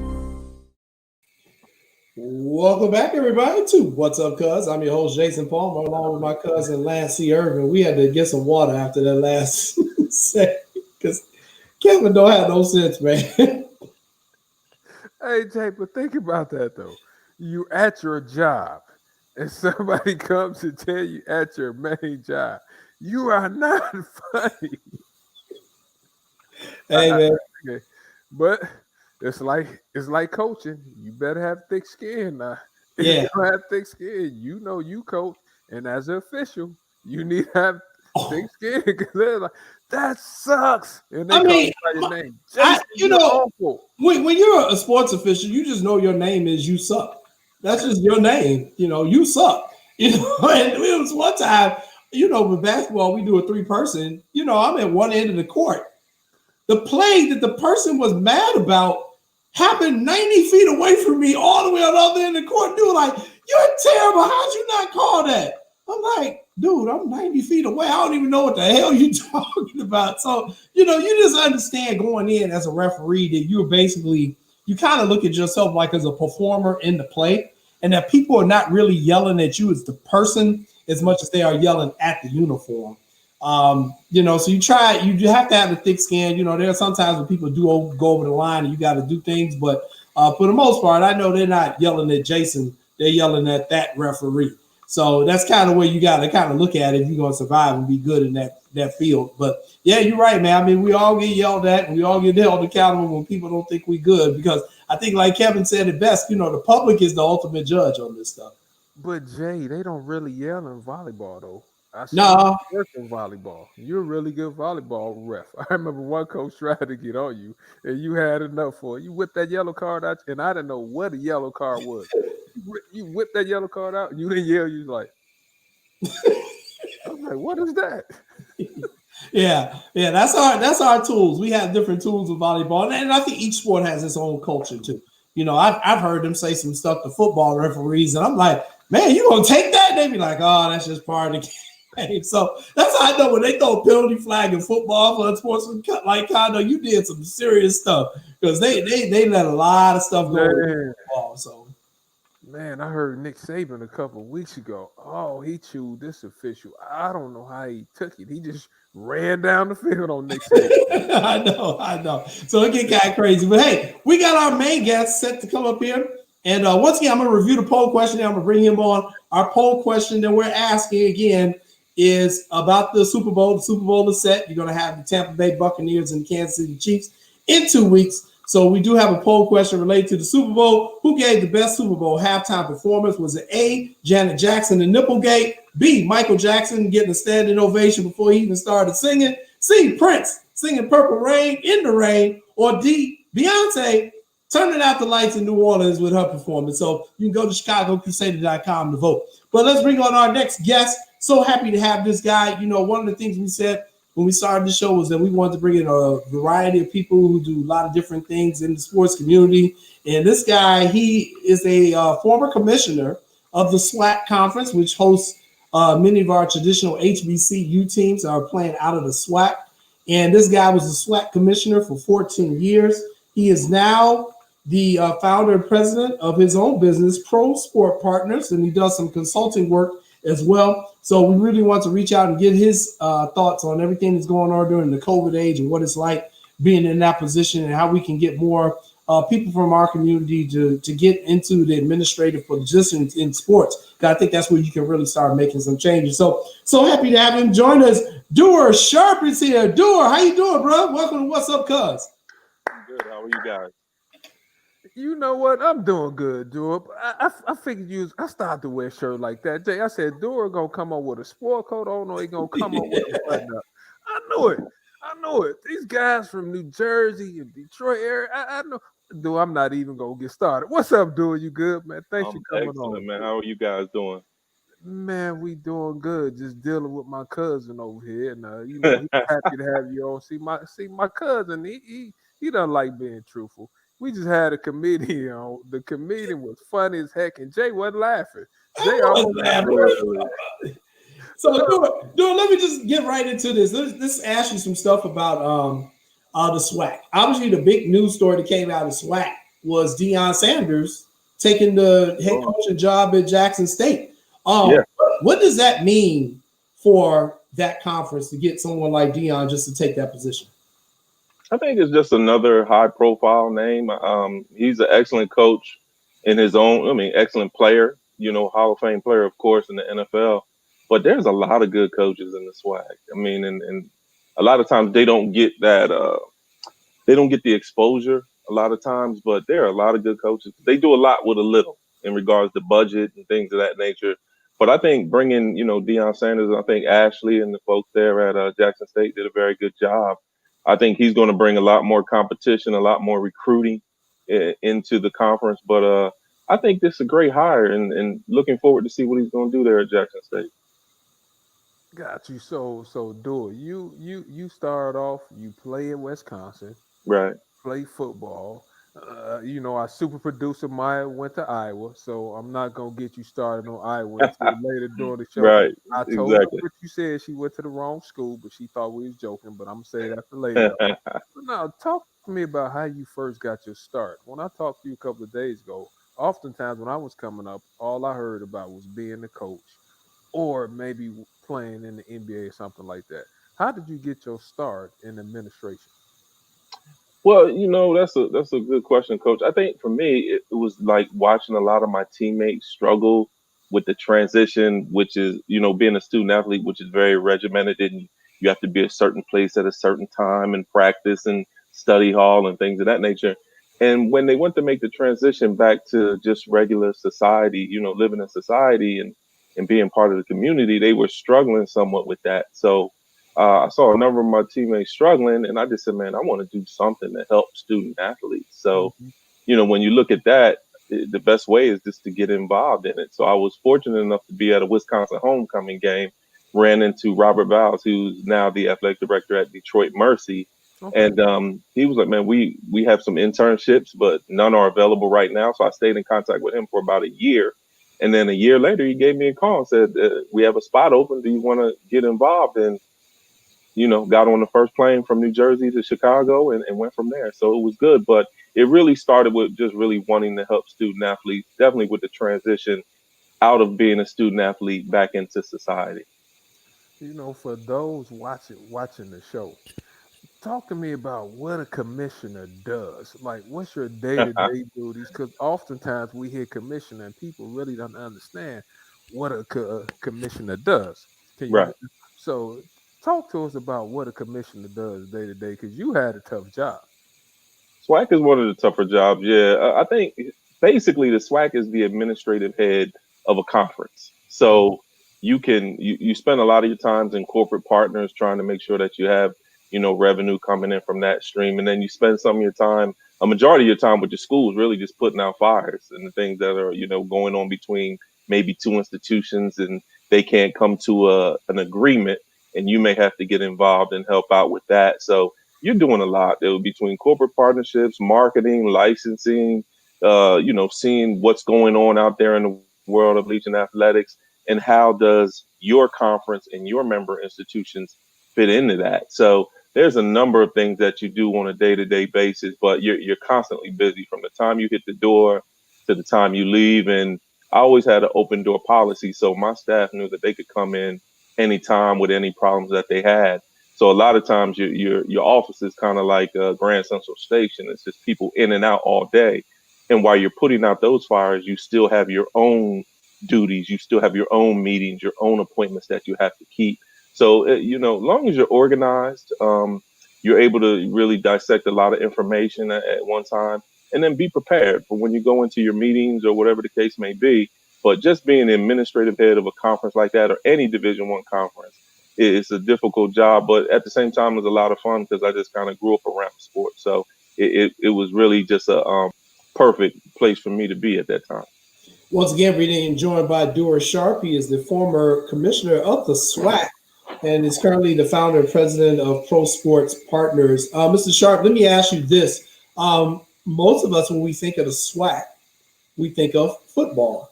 But it's a Division I conference. They offer every sport imaginable like any other sport. What can the SWAC do to promote more of their other sports, like the softball, like the baseball and the volleyball teams as well? Obviously, you're not in that position anymore, but like, what would be one of the things you would have to do to try to get the word out about all the sports that are offered? I think they're doing it. I think you have to really rely on your streaming. They have a very good agreement with ESPN that provides exposure to pretty much every sport that they sponsor. I think the SWAC sponsors 18 sports, and I think they do a very good job of making sure they all get television exposure, and if not via television, via their streaming services that they provide. So I think that's what you can really do to provide exposure to those sports that are outside of football, men's and women's basketball. And I think that they're doing a very good job of it. Okay. Our producer, Maya Kai, she's got a question for you. It's one of the things I know she's talked about a lot. We were hoping that to see not just the SWAC, but the MEAC also kind of take advantage of the current social and political situation in the country. And I think she had a question about a possible TV deal and how those things get made. Maya? One of the things that we've talked about occasionally is that there's usually not enough television exposure. We know that probably the SWAC and the MEAC doesn't have the resources to have like a channel like the SZC, the Big Ten Network, stuff like that. So the question would be, what about some greater partnerships, especially in those areas like Chicago, Atlanta, where you have large populations of Black people that attended HBCUs, about doing partnerships like with NBC Sports Chicago to kind of air those games? Because it seems to me that you probably could get the traction and people would watch it to give them more time, which also could generate revenue.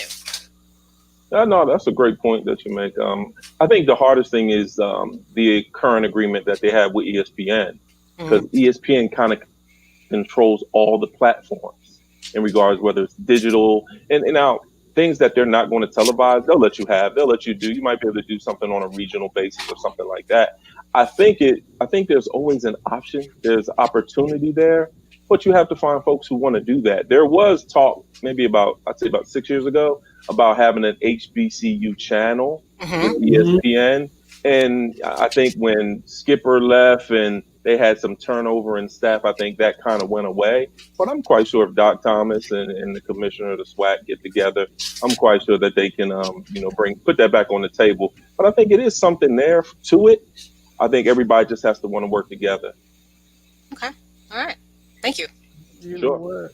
And Maya went to Iowa, so we gave her a question. I'm glad you were nice. You just can't leave it alone, can you? Duer, what did you say about Maya going to Iowa?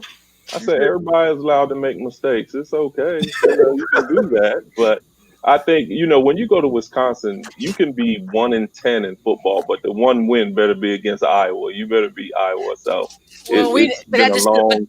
That just goes to tell you what the importance of it is. Now, mind you, when I went to Iowa, we were good. I went there when it was Hayden Fry, so we were good. Yeah, you were good. So, I'm not going to lie to you now. This Kurt Ferentz thing is a joke. Absolutely. And I say it all the time. It's a joke. But I was How is it a joke? Because he sucks. He sucks. What? Kurt Ferentz? The only reason he has a good record is because he's been there long enough to have a good. I was going to say he's been there 20 years, 21 years. That is such mediocre football. I'm sorry. Compared to what I'm used to. Wow. That's mediocre football. Hayden Fry wasn't winning that many Rose Bowls. It's mediocre football. And I'll tell you what, people would come to Iowa to play for Hayden Fry. Sure, yeah. No one's interested in playing for Ferentz. Seriously. They've taken a beating over the whole diversity issue, and they've taken a beating. And he sucks. I mean, I'm sorry, and I'm an alumni telling you that he sucks. You know what? I got to go with what you say because I agree with you. Iowa sucks. I mean, as far as football and whatnot. So, I mean, we did the best we could to beat them up. I don't necessarily see Wisconsin beating down anybody's doors either. So I'm going to let that sit where it is. Look, we suffer from COVID more than anybody. No, you don't. You also suffer from other things because it's Wisconsin. So if it wasn't the cheese, there's nothing else to even talk about Wisconsin. You have bad social manners. Oh my God, we're talking about Wisconsin. What? As a black person in Wisconsin, stop it. Hey, I live in Wisconsin. Wait a minute. And we are always worried about you. When you go to Connect Stadium, you have to worry about them throwing batteries at you. We don't throw batteries in Wisconsin. We just boo you. But you guys throw batteries at you. No, you guys are like, wait till you try to get back to your car. That might be true. I don't have anything to do with that. We just play. Lance, are you happy now? Lance, are you happy now? I always had to give Mike a couple of minutes, and I always had to tease. I enjoy it. No, my turn. Let me go ahead, Jay. Then I ask him. Go ahead, Jay. On you. Go ahead. Hey, Duer, let me ask you this. Yes, sir. I see Kevin Gill of the Sun Belt. Mm-hmm. I see Mr. Warren of the Big Ten. I know SWAC. Could you talk to me about how can we get more of us in some of those seats? I really only know like 4 or 5 maybe commissioners. I might be missing something. What can we do to get more of us in those seats? Like the Pac-12 has a position open. They'll have a position open, and I'm quite sure that they'll have some. You've seen somebody like Damani Leach. His name has been, mentioned as a possible candidate for that position. I think they're there. I think folks like Kevin and Keith, Dr. Thomas, of course. I think there are people there, but you have to be in the room, and you have to have that. You have to be in the leadership position to make that hire. And I think Kevin is doing that. I think I know he's done a very good job of bringing diversity to the Big Ten Conference because I helped consult on them with that. So I know that's something that he's doing. And I think now when you look at it, I think a lot of your commissioners are kind of starting to take a real hard look at themselves and work with someone like Dr. Lapchek and go, okay, where can we get better in regards to diversity and inclusion? But at the end of the day, that commissioner is going to report to those presidents. And you have to be able to get in front of those presidents and impress them when you get in front of them. Kevin is an impressive person just alone on paper, and he's more impressive when he gets in front of you. So I think that, once you get those commissioners who have a sense that, hey, you know what, I need to really bring some folks with me. And I think you're seeing that. And I know, like I said, I know that from experience because Kevin's doing that and bringing folks with him. And then once you get in there, be perfect, be, hard work and be as perfect at what you do. And people will take notice. Yep. Got another question for you. Once again, we're being joined by Duer Sharp. He's the former SWAC commissioner, and he's the founder and president of Pro Sport Partners. And we're going to talk about that before he leaves as well. But we found out last week that NBC is going to drop their NBC sports channels at the end of this year. Can you talk a little bit about what type of major ramifications that's going to have on the college sporting world? I think that's huge, and and I was just looking at it going into really of a streaming based type of programming moving forward. But if you look at something like the Bayou Classic is streamed on that. It's played on that. So it hurts when you lose, especially a game of that magnitude. That's going to lose the possibility of the exposure that it used to get via NBC. So it's disheartening, but with all what's going on in the world today with COVID and how all these companies are taking hits financially, man, it's going to be something to see, kind of like what the NCAA is going to look like, what the Autonomy 5 is going to look like moving forward. Again, Coach just mentioned that Pac-12 is going to have a new commissioner. And the ACC just got a new commissioner. Kevin's really only been in his position for a year. So, that's 3 out of your big 5, conferences who have brand new commissioners pretty much.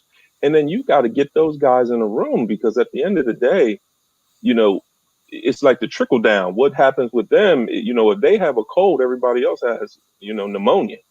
So, you really have to look at that from a standpoint of going, okay, let's see what's going to happen with the NCAA, and then let's see what's going to happen with the the Autonomy 5, and then go from there. And you have to position yourself. But I think losing any type of exposure, as far as HBCUs or as far as those mid-major conferences, that's detrimental, and it really hurts, because you're not on TV that much, and when you start to lose the exposures even more, it has a significant impact.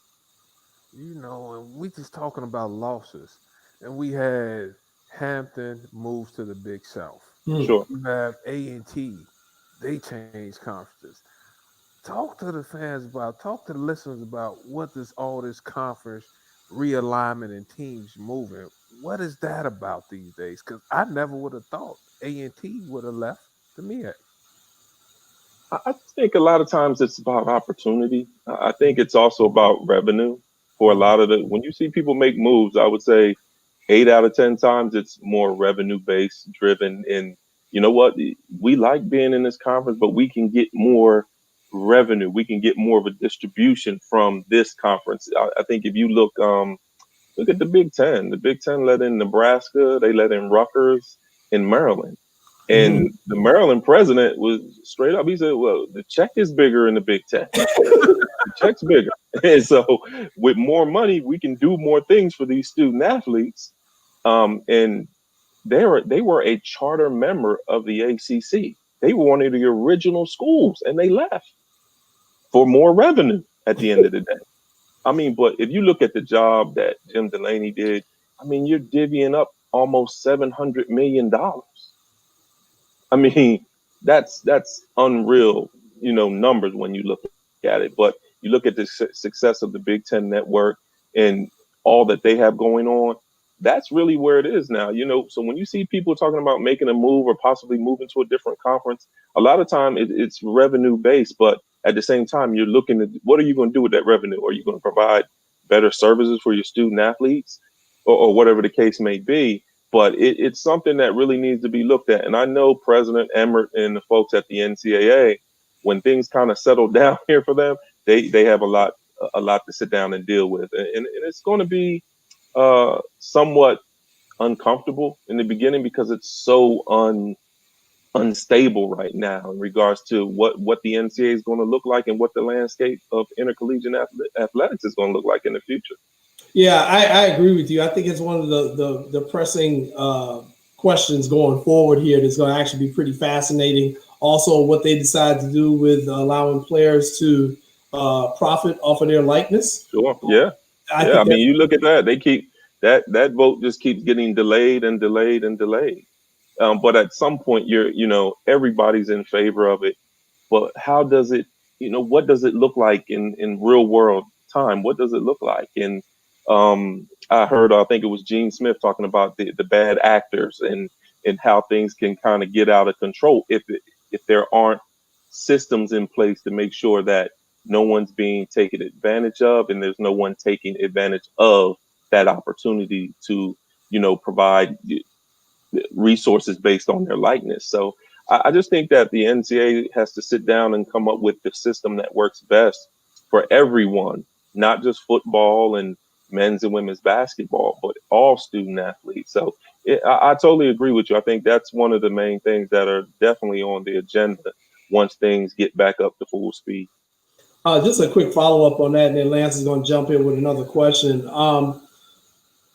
My concern, I'll say, is that, with all the economy stuff that we have going on, that the HBCUs, which are already at a disadvantage, are now put at a greater disadvantage. Sure. Being the commissioner of a conference that had all those HBCUs, and obviously you had a relationship even with the people in the MEAC, at least knowing that commissioner and some of the presidents over there, I would imagine. What is the thing our community can do to help the HBCU athletic programs? I think there's a number of things you can, donate, become a booster, of that athletic department or of that university, attend the games, come out to the athletic events. I think that was one of the biggest things that we really had to do in SWAC was really, give people something that they would want to come out and have a good time and enjoy. It's easy to do in football because that's really what SWAC was built on at the time. But we really had to do it with the basketball tournament. We really had to get people out. But I think there are a number of things that the community can do that can help you to support HBCU institutions and help them out. It's so much, man, and you don't really see it. But when you sit down and you look at those different things and you look at that attendance, and if that attendance is where it's supposed to be, that automatically turns that event into a revenue generator instead of something that did not generate any revenue. So I think just coming out to the games and supporting not just your school, we support all of them and come out. And I guarantee you know how it is at the games. It's always like a family reunion type atmosphere and everybody's having a good time. So come out and experience, and I guarantee you'll come back again. Speaking about revenue, Duer, let's talk about the NC2A tournament. We have COVID going on. I heard some people saying teams shouldn't play conference tournaments due to the fact they want them to be able to participate in the NC2A tournament. Sure. Why does it have to be an NC2A tournament this year? Why? I think much like you see every professional team playing in pretty much empty arenas. At the end of the day, television money is television money. Mm-hmm. You have to show up and it's kind of like what we talked about. The basketball tournament is the NCAA's largest revenue generator. Mm-hmm. So, and I don't think you can ask schools for another year to go, hey, you know what? We're probably only going to give you half of your distribution. We're not going to give you the entire amount because we just don't have it. But you're going to have to play that basketball tournament. And I think right now their plan is to play it in a domed, mm-hmm. keep everything in Indy and make sure that the environment is safe for all the student athletes. But I think when you have these agreements and the payout that is based on those agreements, you're going to find a way to make sure that you have the NCAA basketball tournament, men and women. We got to take a quick commercial break. But Duer, I want you to come back after the break because I want you to talk about what you're doing now, the company that you're doing and all the good work you're doing there. Is that okay with you? Oh, that's perfect. All right. We're going to take a commercial break. We'll be right back with Duer Sharp.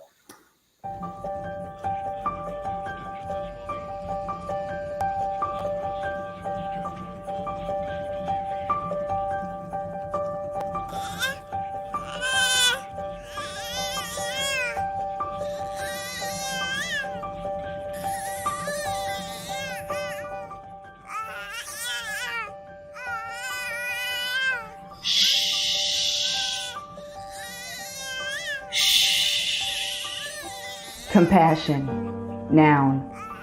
Sympathetic pity and concern for the sufferings or misfortunes of others. We're all born with it. It's in us. Don't believe me?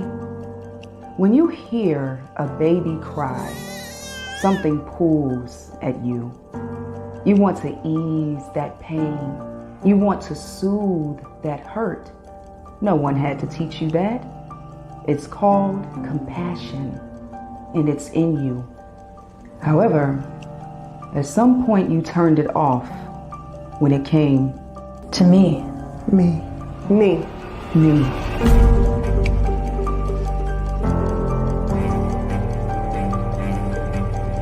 The cries of my soul have gone unheard, but today, you will hear me. My heart has wailed a melody loud enough to shatter your ears, and you ignored me. But this week, you will hear me. This body has beat the drums of anguish, only to be silenced. But this month, you will hear me. This year, This decade, This century, I will be heard. And you will be the one to hear me. and when I am finally heard, Show compassion. show compassion. show compassion. Remember, it's in you.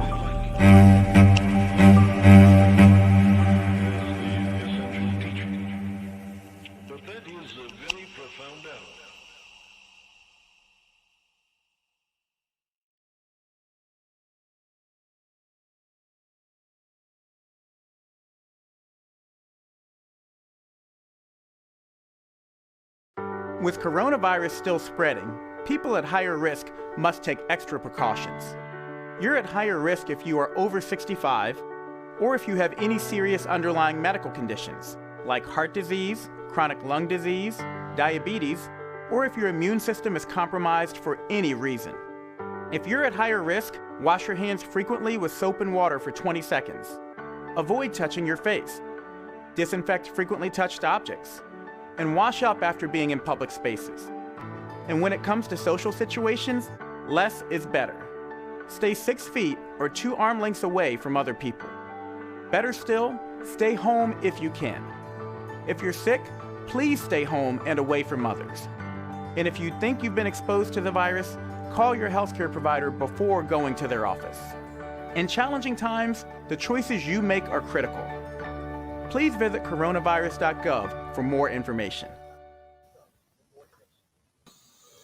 Welcome back, everybody, to What's Up, Cuz, and myself here and my cousin Lance Irvin. We're being joined by the former SWAC commissioner, Duer Sharp. He's here, and he's also got a private company. And but once again, we remind everyone to follow those CDC guidelines. That's our former now Surgeon General Dr. Jerome Adams, but the COVID doesn't care about politics, race, or any of that other stuff. And Lance and I have lost good friends and family members to this virus. So this is a very serious and personal issue for us, for the number of people we know who've lost their lives and just the number of people who have been really sick. So we continue to encourage our audience to follow these CDC guidelines so we can get through this thing.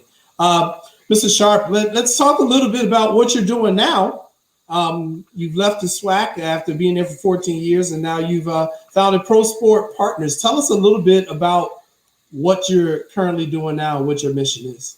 Yeah, PSP is really just a marketing and branding company that I started when I moved up here after finishing up at SWAC, and it's been pretty good. I mean, like I said, people like Kevin call me up and go, hey, can you help us out with some consulting? And Greg Moore, who's the commissioner of the SIAC, is a good friend of mine. I've been able to help him with some things. So it's been pretty good. It got slow like everything during COVID, but at the same time, it slowly started to pick up and the phone rings a little bit more now.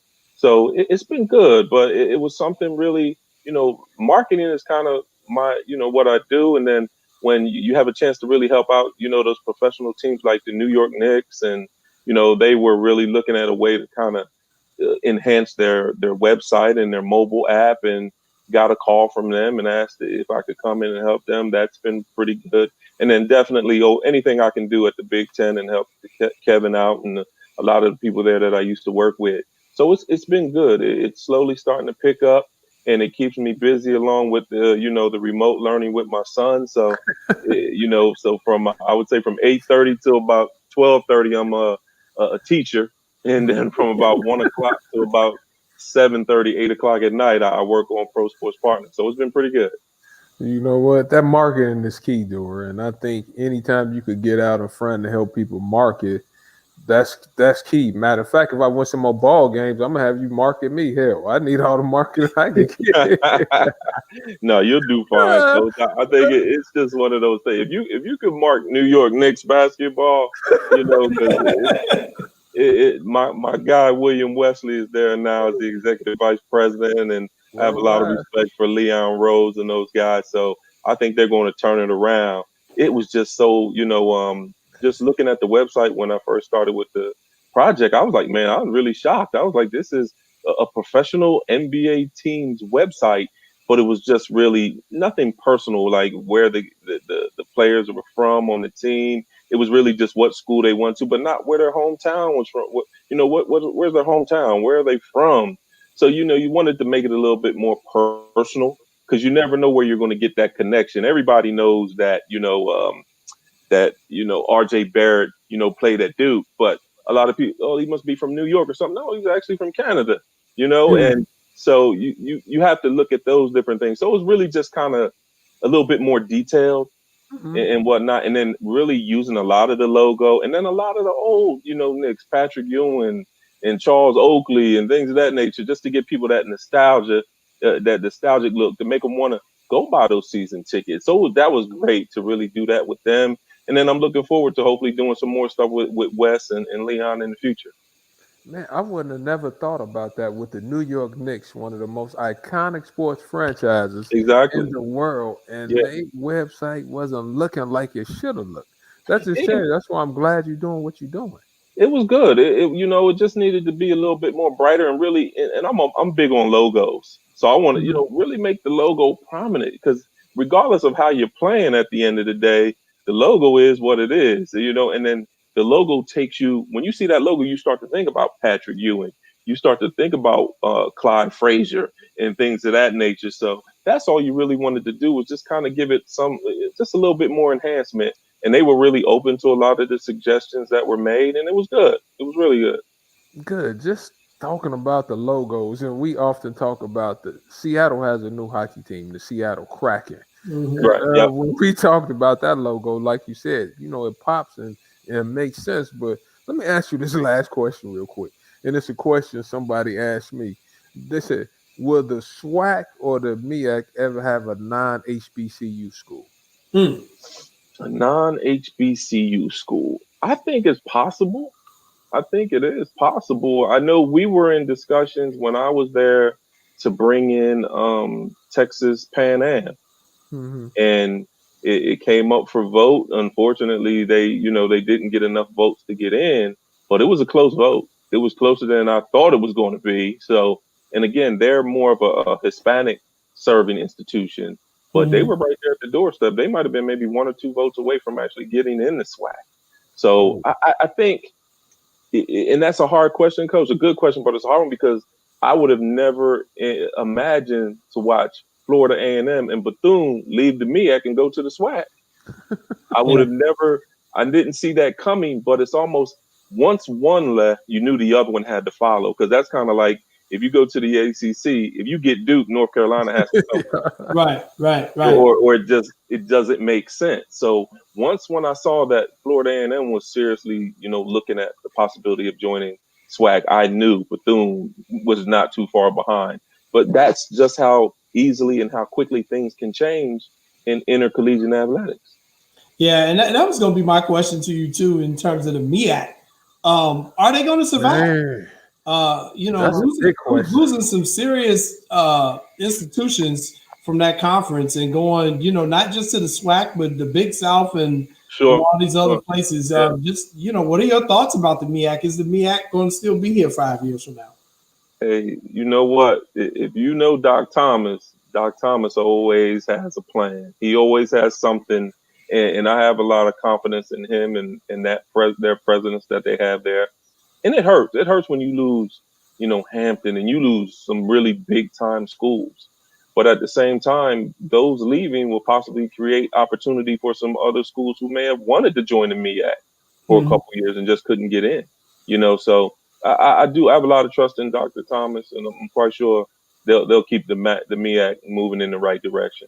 Man, because I've been a little nervous about the MEAC. I mean, you lose Hampton that has a little money. You Sure. lose North Carolina A&T that Sure. has a little money. And now I'm looking like, can they survive? I hope they do. But maybe there's a situation where you could maybe bring a Division II school up. I'm not Exactly. sure. Or somebody looking to transition. So Exactly. like you said, it's always opportunity out there for people. It's just how you going to market, like we just talked about. There are always schools who are looking to make that jump from Division II to Division I. They just have to find that conference that's a right fit. From and again, going back to look at what the Big Ten did to bring Nebraska and New Jersey. New Jersey, from a geographic standpoint, it doesn't fit. They don't fit the Big Ten. But it was because they needed those TVs in New York and in New Jersey to really, kind of make that Big Ten network explode. And it did exactly that. It did exactly that. So when you sit down, and I know Doc Thomas and his presidents are having those meetings now going, let's identify some schools that would be good to bring in. They fit academically, they fit athletically, and let's see if we're able to reach out to them and make an agreement happen. So again, I think when you sit down and look at it like the MEAC should be doing, you're looking at where are those opportunities? Who brings value to the MEAC brand, and how can the MEAC bring value to that school's brand? And if it is a good fit at the end of the day. And like I said, I have a lot of confidence in Doc Thomas, and I know he'll do a great job. Gotcha. Well, Brother Sean, we appreciate you coming on. We actually should probably get Kevin Warren on here. I mean, he's here in Chicago, so I don't know how we haven't done that yet. So maybe you can do us a favor when we try to reach out to him, get him on. I mean, I know for the next 4 shows we're doing, since it's Black History Month, we really do want to get some trailblazers from our community who are really doing big things in sports. So it would be great for us if we can get Brother Warren on here. I mean, he's leading one of the biggest conferences in the country, and he's right here in Chicago. So it's kind of like a no-brainer. We should probably try to get him on. But we just appreciate you coming on and giving us, so much wisdom. And like I said, we really want to expand our conversations to take stuff off the field. We can talk about on the field stuff, but I think what people like yourself are doing and what Swin Cash is doing with the New Orleans Pelicans, I mean, there's just so many African Americans now coming up in these different positions in the sports landscape. We really appreciate you taking the time out to join us tonight. Hey, I appreciate it. No, appreciate it, Coach Lance. And you guys, hey, man, I really like what you're doing with the show. Keep up the great work. Man, thank you. And I apologize for Jason not asking you the poll question. Who had the better halftime performance? Michael Jackson. He heard the poll question. Go ahead and answer the question. Look here. I think who had the better. Yeah, they all were great. I'm gonna leave it at that way. I don't want anybody. They all were great. Janet Jackson's a little bit, it's a little bit more infamous due to malfunctions, but I think they all had great performances. See, the man was a commissioner. He had the answer to a bunch of different. Now you see why I talk to Duer, because he teaches me how to be politically correct when I answer stuff. There you go. It's yourself out of trouble. Checkers. All right, thanks, Duer. Appreciate it, Duer. Take care. All right, y'all take care, man. Duer Sharp. That's a great interview, man. We get so many good people on this show, man. I just, again, we're going to continue to grow our show here on this platform of SportsZone Chicago and what we're doing with the Chicago Crusader newspaper. And we're trying to really bring some new stuff going forward here. We're now about 6 months into this thing. I think this is show number 23, if I'm not mistaken, or 24. But we're going to continue to try to expand this platform and talk about things we know you all want to talk about. And, our numbers continue to grow. We're starting to get recognized. And I know people are watching our show and looking at some of our ideas and reaching out to some of our guests and putting them on their platforms as well, which I'm cool with because, our whole thing was we need to get more of our people talking to our community through our outlets, because I don't think there's anything that can separate them when they can hear it from a platform like ours. Nothing against the big boys, ESPN and all them, but it's just something different. Our conversations are a little bit different when we have them. And I think that's the strength of our show. But, let's go ahead. Just having an opportunity to bring on a former commissioner for those of us that grew up and never had the opportunity to talk to one, just getting a chance to pick his brain and get some insight on some stuff. He was a commissioner for 14 years. He's doing consulting work also. I would not be shocked, Jay, if he's back in the league, maybe assistant commissioner or some other stuff. I mean, at the end of the day, you're talking to Kevin Warren. If diversity, if they really trying to do things the right way now, he should be out there.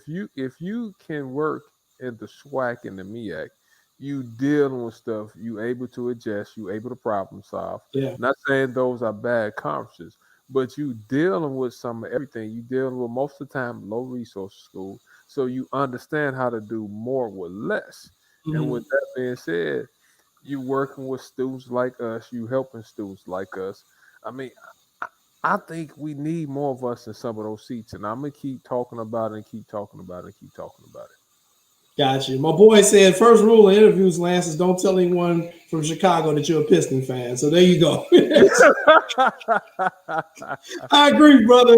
I agree, brother Charles. Sometimes we have to have honest conversation. They make great interviews. Like when Maya jumps on. I love when Maya jumps on because Maya keeps it Iowa Hawkeyes 100%. That's why I'm happy when my girl Maya could jump on the show. So let's talk about a couple other topics we can hit on here in the final few minutes of the show. Some things we didn't talk about earlier. Conor McGregor. Conor McGregor got smashed in the UFC fight the other day. He was out in the second round. He lost to Dustin Poirier. Am I pronouncing that right? Poirier? Dustin Poirier. You can see the photos there of Conor getting smashed. You had some thoughts on Conor and where his career has gone that you were talking about in our pregame week. Go ahead. First of all, Jay, if you look at Conor now, Conor started off starving. Conor had come out there with sweatsuit on. The sweats probably had holes in them. I don't know. But Conor started off MMA. He was starving. Then he became the biggest name out there. He went tailor-made suits. He owned different businesses. This man fought Floyd Mayweather. Maybe got a 100 million or so. He's not as starving as he used to be. Don't jump in the ring no more. Don't jump in the ring no more. After the second, Jay, that young fella was all on him. See, now he's the hunted now.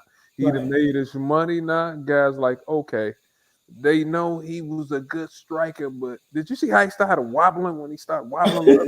Yes, I did. So you started wobbling, Jay. So now, if you're a good fighter, you see somebody wobbling, what you gonna do? You gonna take his legs out. If I see you, I'm gonna give you body shots. I'm gonna start taking your legs out.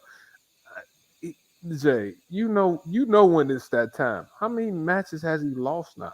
Well, and that was gonna be my question to you. Like, all athletes, I don't care what sport it is, Father Time is undefeated. Exactly. We all know it.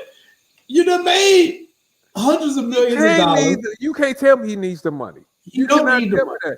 And have you ever been in one of those matches, Jay? An actual match?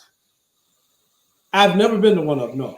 I went to one in Las Vegas. A good friend of the show, Melvin Eli. Okay. Him and Nick took us to a show in Vegas, Jay. They hit this man so hard with an elbow in his nose. His nose just shattered. After that, blood went everywhere. That's one of the most violent sports you can be in. They're not playing. Jay, I seen him. He hit his nose. I mean, Jay, he made enough money. We all know when it's time. That's like I know it's time to stop playing pickup now. Right. I know it's time to quit. I don't play pickup 10 years ago. I know what you're talking about. You told me to quit 10 years ago. Paula told me to quit 2 years ago. Brooklyn told me I have to keep pushing myself until she finishes college. So she has one more year left after this year. I'm staying in decent shape so I could train with her. Man, Jay, I'm pickup games now. All right, don't let my daughter get your Achilles torn. I'm done. That's why I've been watching my Jay pickup games. I'm done. Conor, love you. Keep making your suits.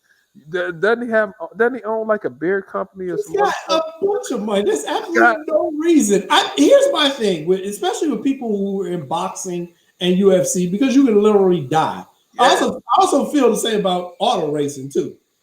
Once you make it to a certain point financially, Go sit your ass down somewhere so that you can enjoy the fruits of your labor. I think it's part ego. I think it's part competitiveness. But at the same time, man, look, there's always going to be someone who's younger and who's hungrier. And the hungrier part is the key. Once you done got fat, you ain't training as hard. It ain't as serious. But, there's a dude trying to come up, or there's a lady trying to come up. I think what's my girl? She stayed in too long too. Ronda Rousey stayed in. That one time she got her bell rung good. She was never the same. She tried to come back, and that second time when she came back after getting her bell rung, you could tell she was terrified. She was having flashbacks of what happened to her, and she got knocked out again. And then she's like, you know what? I'm good now. I'm gonna go find me a man. I got my little fashion design stuff I do and make my money. Right, you got to transition. And I think that's what Brother Sharp was talking about. Yeah, athletes got to transition. Jake, is when you lose a couple fights in boxing and some of the other stuff, the scouting report is out on you. Yeah. The scout report out, unless you can transform quickly, it's a dangerous sport to be doing that in. Stop while you ahead, Connor. I like what he was doing. Like I said, I like his suits. He came to the press conference. He was sharp. Rolex watch on. Suit was on point. You made enough money. Go sit down. I think Charles want to talk about the Bulls and Celtics tonight or something like that. He does. He wants to talk about the Bulls. We're going to get to that, Charles. We got to talk a little bit of hockey. We got to get a little bit of hockey in. Come on, Jay. No, I'm starting this hockey thing. I'm starting the hockey. You're the hockey guru. All right. You have me wearing all types of Blackhawks jerseys. Red Blackhawks, gold Blackhawks. I'm trying to buy one of the Black Winter Games. What is it? Winter Classic. I'm getting one of those Winter Classic jerseys because I like my little cousin's style. With your Blackhawks right now, stink. Well, here's the thing. So last week on the show, if you remember, I said they played Tampa Bay. I wasn't expecting to win them 2 games. They were playing in Florida. They lost the first game to Florida. The second game they were winning, but they lost it in overtime. But I said they're not going to win their first game of the season until they play Detroit, because Detroit is more on their level. And so what happens, they beat Detroit on Friday, and then yesterday they beat Detroit again. They really throttled them yesterday. 6-2 was the final yesterday. They're getting ready to play Nashville on Tuesday and Wednesday. Nashville is not what they used to be. I think the Blackhawks are going to win. And guess what? Even as terrible as they're playing, right now the Blackhawks are third in their conference. And because they've realigned the playoff thing, we could see a similar situation what we had last year, where the Blackhawks do make the playoffs. And what did they do once they got in the playoffs? They upset somebody in the first round. Hey, Jay, but like you taught me, though, you can't give up an average of 5 goals a game and think you're going to win. Like, we lost CC last year. I think the new goalie, what's his name, Jay? Is it Linansky or? Dang, I had it. I was working on that for half a day, and I forgot it that quick. You're not even close, but I'm giving you a break because it is hockey names. So what is it, Jay? It's a ski. What's his name? It's a ski. What's his name, cuz? His first name, let's just call him Kevin, because you can remember that one. So we'll call him goalie Kevin. Ricky and Paul are probably laughing at me. I'm sure. I hope he is. Is he the answer? So one of the things we said was, who's going to be the goalie? And, it's taken them 6 games to figure out that Kevin is probably the best goalie they had. They started out with Malcolm Subban, even though I think Malcolm got a raw deal. They only gave him 1 game. We went to Colin Delia, who I knew wasn't going to be worth nothing. He's terrible. And now they've been like, okay, let's go with this Kevin guy. Now he's won 2 games for you. So it looks like Kevin's going to be their goalie going forward. But the rookie, Pierce Suter, and Maya will help us out with this. Pierce Suter yesterday scored a hat trick. He had a hat trick. Mm-hmm. So, Lance, what is a hat trick? Hat trick. Is it 3 goals, buddy? Oh, my God. He did it, Maya. He knew it. I follow a little hockey. I've been to an actual hockey game. I follow more because you and Maya actually have me watching a little bit of hockey. And it's kind of similar to like basketball, the fast pace, offense and defense. So I'm trying to get into I'm trying to step up my hockey game. good. You and Maya on the show. He's scored a hat trick. Here we go. And this is him after the game. That's him with his 3 pucks that he used to score 3 goals. And this is him. I think this was his first goal that he scored in his NHL career. He's a rookie. So he got 3 yesterday. So great job by Pierre Suter. But the Blackhawks, they found a goaltender, Maya, and that was our concern coming into this thing. You were saying that last year, Maya. Oh, you're muted. Okay. Yes, they did, but there's still some other issues across the board. I mean, granted, you got injuries. It's not a full team, but the defense piece, the defenseman thing is still an issue. Mm-hmm. Yeah. I mean, but it looks like they're going to stay where they are, and they're not willing to go in free agency and get some veteran players to help them or support them in that area. So just, you know what? Cubs, Blackhawks, Bears are not trending up.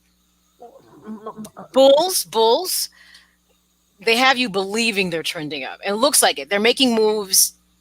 White Sox, trending. Mm-hmm. That's just how this is. At some point in time, you have to spend a little money, don't you? I mean, come on, y'all. Well, the part of the Blackhawks is that they're locked in the cap. It's not that they won't spend the money. They got paid Brent Seabrook, who still has and that's the thing about the ungodly contracts that Bowman gave out that has got them pigeonholed. That their cash is tied up with Seabrook was like MIA. Even if he's on the ice, you don't know he's there. Right. And as soon as he got that big contract, boom, non-existent. It's just. You should never, especially in hockey, that contract didn't make any sense because of the amount of years that were on it. I was like, hockey is too aggressive of a sport with injuries to make that kind of commitment. Mm-hmm. Right. I agree. Yeah, I think the Blackhawks. Well, let's be honest. The Blackhawks told us they were going to rebuild. They were honest about it. Mm-hmm. So I have lowered my expectations. However, I think they have pieces. I think they do have to get Seabrook's contract off the books. They got to get Duncan Keith's contract off the book. And let's be honest, Lance, they're playing without their captain. Jonathan Taves is out. Mm-hmm. Kirby Doc is out for the year. Alexander Nylander, another one of their young players, he's out for the year, even though he didn't have much of an impact. But, so they're missing pieces. So, we'll see what happens. Maybe we can suit up Carlton and have him come out. Yeah, he's young enough. We can get him out there. So we'll see. Here's my thing, Maya and Lance. I think this year is going to really test Colleton to see how good of a coach he is. Yes, it is. It is. So we'll see. Allegedly he has that ability to work with young players to develop. Especially coming out of the AHL. So we'll see what he does with it. But like you said, have low expectations. But there's probably a person that we could get on the show to talk about this. To really give us his opinion. Since the year has started. Lance, she don't care about this man's opinion. She want him on the show because she think he's fine. I absolutely care about his opinion. How could you possibly say that? Jason, she loves his opinion, Jay. You need to get him back on the show, Jay. That's all I'm going to say. For those of you who don't know what we're talking about Blackhawks analyst Jamal Mayers, who was very gracious with his time and was actually one of our first guests on the show when we first started it. And Maya has been... Okay, Maya, we're gonna reach out to the Blackhawks. Well, you know what? It's Black History Month, so yeah. It was a great interview, and I think he really enjoyed himself. Like it was another one of those different types of not that typical interview that he's used to giving, and he got to talk about the child's book that he wrote about growing. See, it was great information. I thought it was great, Maya. Let me ask y'all this real quick while we stop laughing about Jeremy though. Y'all said he's good at developing young talent. Allegedly. Will he have enough time? Because young talent, that's 3 years. And after 3 years, unless you win some games, they ready to sweep you on. Well, they just gave him a contract extension. Yeah, they did. So they gave him 3 years, right? Yeah, they gave him till like 2024 or 2025. So he's gonna be here. So honestly, if he can't prove it by then they'll let him go. But the thing is, the damage will be done by then. Go that long and allow at that point, Taze or Kane, one or both have been dealt. Yep. So we'll see. It's gonna be interesting. Real quick, we got 15 seconds left. Who wins tonight? Bulls or Celtics? Lance, who you got? I'm taking Jaylen Brown, Justin Tatum. I'm taking the Celtics. All right, Maya, who you got? I'm rolling with the Bulls tonight. Okay, I'm kind of stuck on this one, but I'm gonna go with the Bulls too. I think they were embarrassed by the Lakers, so we'll see. All right. Well, Starbucks. Thank you, everybody, for joining us on What's Up, Cuz. Next week, Black History Month, we're gonna start celebrating Black History Month. So the next 4 weeks, we're gonna have a whole bunch of very interesting topics and a lot of fun. Join us then. Thank you for tuning in on What's Up, Cuz, and download the app. Where they download it, Lance? Do you remember? Amazon, baby, YouTube, gotcha, and the iTunes store. You can't download it on YouTube. Okay. My fault. The iTunes store, Google Play Store, and Amazon store. There you go. Good job. For Lance Irvin and my I'm Jason Paul. Peace out. We'll see you next week. I feel like Kevin. You have to do it.